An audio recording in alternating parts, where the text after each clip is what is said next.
Découvrez la mer en regardant Cap sur la pêche française avec Pavillon France.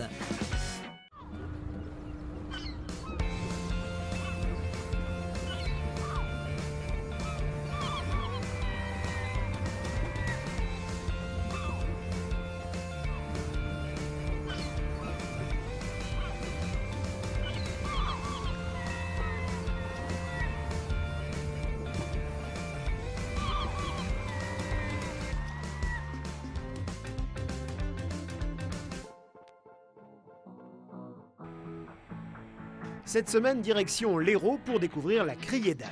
C'est la deuxième criée de Méditerranée française. Sur cette plateforme de 900 mètres carrés, le poisson se vend à la caisse pendant plus de 2 heures chaque jour. À la tête de cette structure, c'est une femme qui chapeaute les opérations, et ce depuis 3 ans. Bonjour! Sur le quai, les pêcheurs sont en plein débarquement et dans les caisses aux couleurs de la ville d'Agde, le poisson est encore frétillant. Vous voyez qu'il y a du merlu qui a été pêché, il y a de la sole qui a été pêchée, encore du maquereau à côté. En tout, 80 espèces sont débarquées à la criée d'Agde, du poisson généralement pêché à 20 000 au large du port. Donc là, vous avez par exemple un chalutier. Donc les chalutiers, ce sont les segments de navires de 18 à 25 mètres. Ce sont des navires donc, qui partent à 3 h du matin, qui rentrent en début d'après-midi pour être à la vente vers 16 h. Là, ce que vous voyez à bord, c'est le dernier trait de pêche, parce que ces bateaux-là font en général 3 traits de pêche. Vu que c'est du poisson ultra frais et qu'ils partent le matin et ils rentrent le soir, ils ne font pas de marée de plusieurs jours, ils sont en train de trier le dernier trait de pêche. Mais c'est vrai que la dynamique d'une criée, elle est liée à la quantité de poissons. Et cette quantité, c'est vraiment les chalutiers qui nous l'apportent. Donc on a vraiment besoin d'eux et on a vraiment besoin qu'ils soient là, qu'ils soient présents et qu'ils aillent à la mer quotidiennement. Ce sont eux qui assurent la régularité de l'apport en marchandises et donc la crédibilité de la criée. Des pêcheurs que la directrice connaît tous par leur prénom. Je ne vois pas ne pas les connaître, ne pas savoir qui est qui. Voilà, c'est important. Et puis tout le monde est important. Le patron pêcheur est important, l'équipage est important.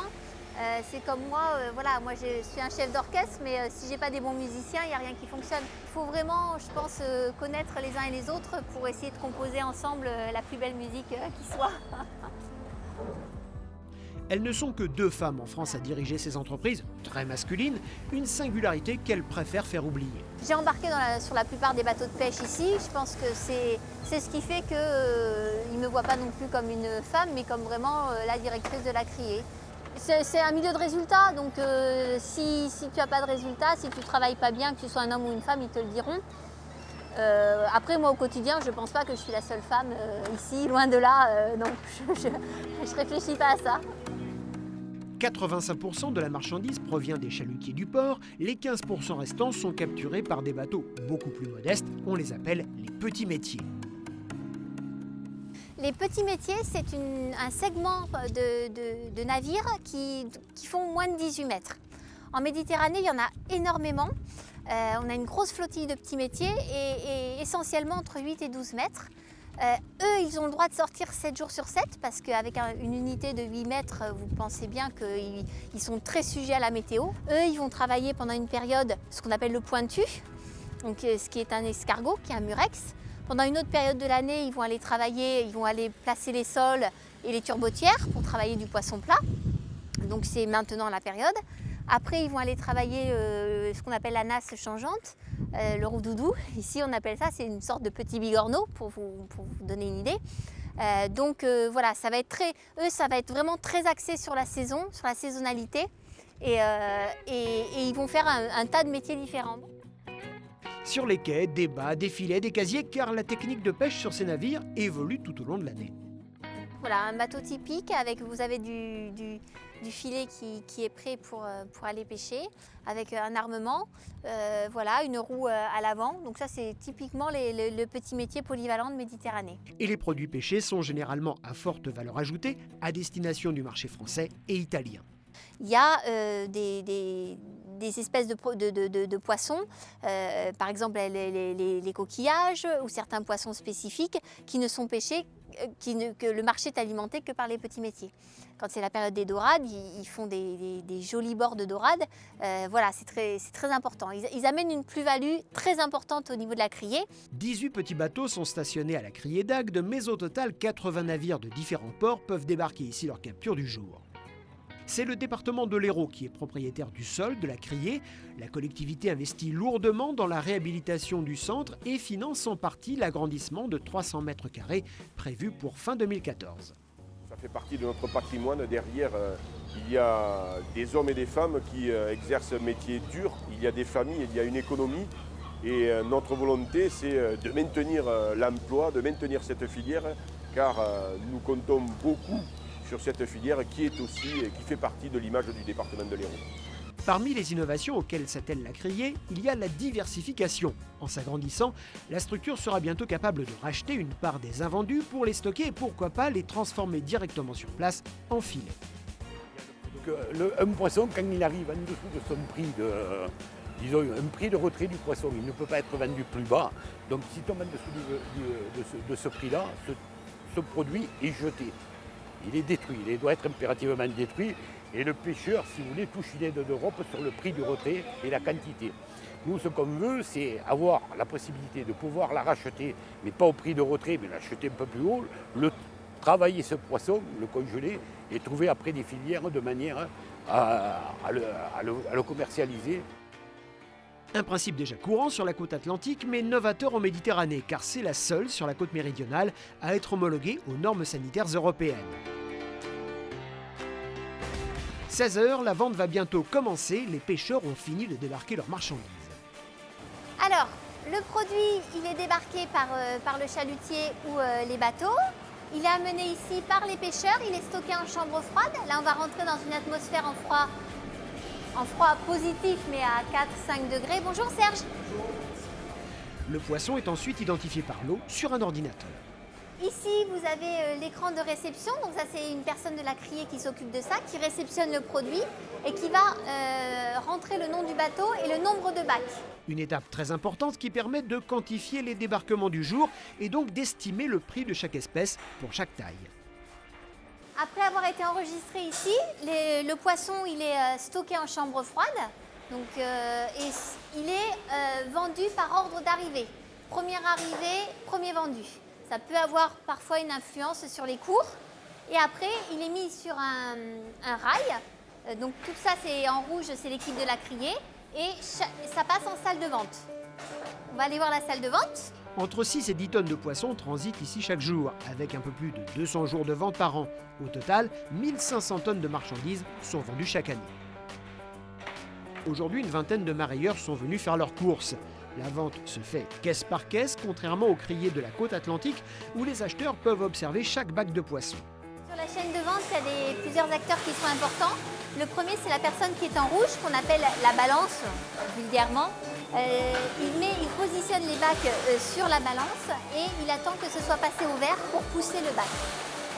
Pendant le temps que c'est sur la balance, c'est un temps qui est très très bref, 3 à 4 secondes. J'ai mon vendeur, le crieur, donc la personne qui est à l'écran, qui identifie l'espèce, la taille, la qualité et qui met le bateau, bien sûr, et qui lance l'enchère.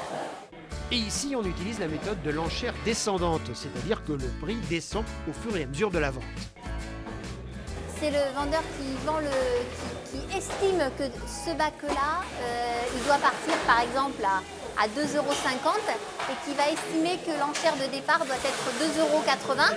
Et il y a une décrémentation informatique qui se fait jusqu'à temps que le lot soit acheté, c'est-à-dire que concrètement, ici, il y ait un acheteur qui appuie sur un bouton et qui enregistre son acte d'achat. La plupart des poissons sont de qualité E, c'est-à-dire extra, puisque tous les bateaux sont côtiers et rentrent au bout de quelques heures de pêche. Donc ici, on se trouve dans le cœur de la criée, c'est l'espace le plus important. On appelle ça, donc Laurent qui est ici, on appelle ça un crieur. Pourquoi est-ce que c'est un crieur? Parce qu'à l'époque, c'était à la voix et que c'était assez folklorique et ludique. Maintenant, on a des outils informatiques, mais on a toujours conservé ce terme de crieur. Être crieur, ça s'acquiert avec l'expérience. Laurent est un excellent vendeur, un excellent crieur, mais ça fait des années et des années qu'il vend. Et si par exemple, demain, il était recruté dans une autre criée, Ça serait vraiment une perte pour nous, parce que trouver quelqu'un, ça ne se trouve pas à la NPE, en code APE, crieur, ça n'existe pas. Présent depuis plus de 15 ans, Laurent Midag est capable de vendre plus de 700 lots par heure. C'est lui qui fixe le prix de lancement en un regard. Le loup, on va le vendre la saison les plus basses. Les gros loups, on va les vendre à 10 € et les saisons pleines comme l'été ou les fêtes, on va les vendre jusqu'à 40 €. On ne va pas attaquer à 40 € au mois de septembre le loup.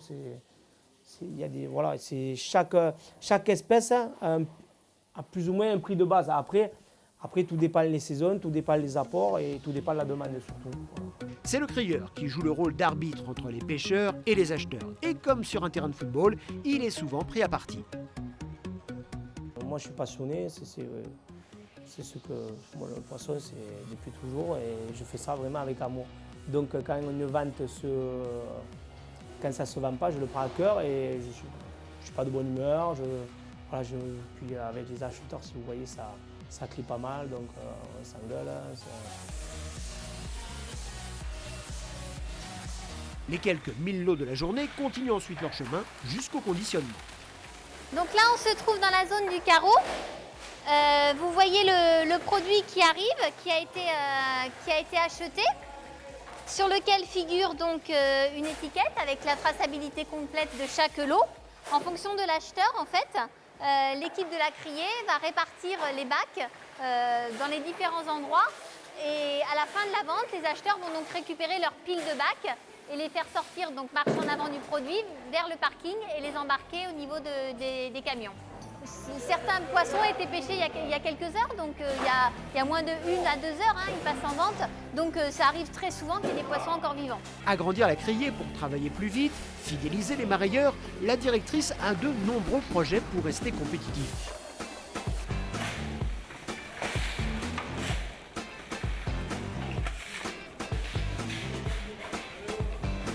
Et pour répondre à la demande des tour opérateurs ou encore des écoles, le public va bientôt pouvoir mettre les pieds dans la criée.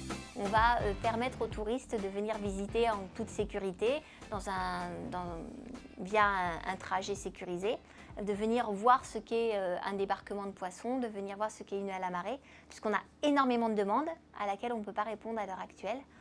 L'idée, c'est qu'on lève le voile un petit peu sur nous, puisqu'il y a beaucoup d'idées négatives, il y a beaucoup d'opacité, alors que finalement, non, on n'est pas opaque.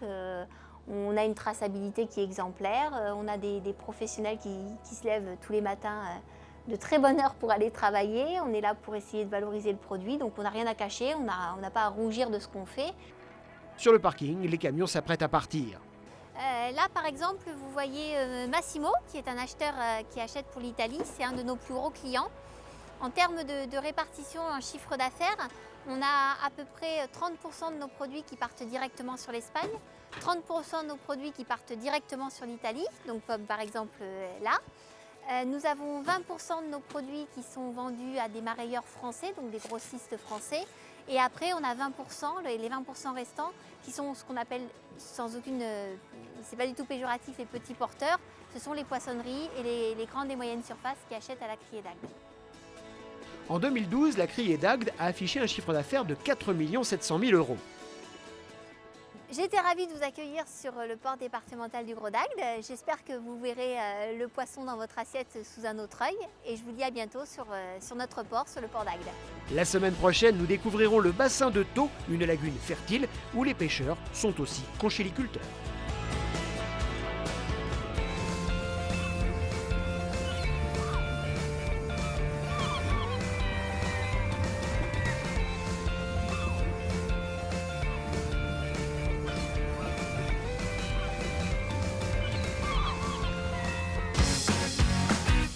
C'était Cap sur la pêche française avec Pavillon France.